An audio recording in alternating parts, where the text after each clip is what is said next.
Got breaking news out of Gaza. An airstrike at a hospital has killed at least 19 people, including 4 journalists. That's according to Palestinian health officials. One of the journalists killed was a freelancer who had been working for the Associated Press.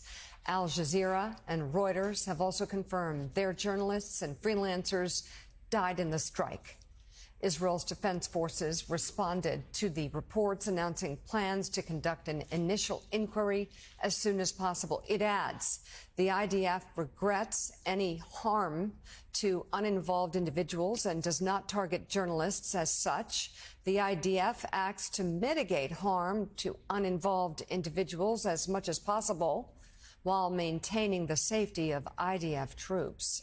Jonathan, what more can you add to this? Yeah, so this is from Reuters just now, a few moments ago. It's a developing story. Things are still fluid, but Reuters also confirms that one of its journalists, a man named Hussam al-Masri, was killed in this strike, but adds this detail. There had been apparently an initial strike at the hospital there, at a hospital in Gaza.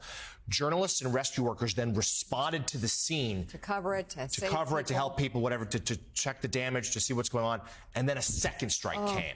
So that's why these rescue workers and journalists were killed, because they were responding to the hospital. Israel hit it again. That's according to Reuters, which said they had a live stream on the hospital that, of course, then went dark when the strike hits. So it happened around 10 a.m. this morning. And for context, to give our audience a lay of the land, Nasser Hospital is the largest, the only functioning hospital in the south.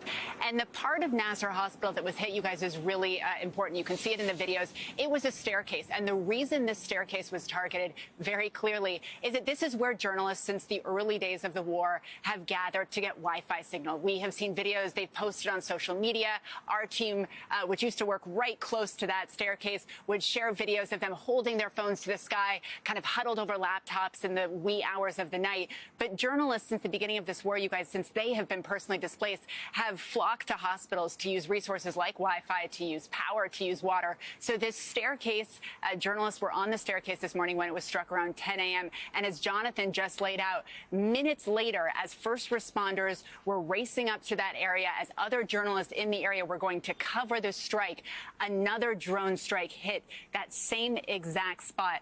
Mika, we actually have updates from the numbers that you just read. As Jonathan says, this is a very fast-moving story. It is now at least 20 people killed, including 5 journalists. As you mentioned, AP, Reuters, and Al Jazeera have all said that at least 3 of those journalists were working for them. And this brings the total of journalists killed in Gaza since October 7th to 245 journalists, media workers.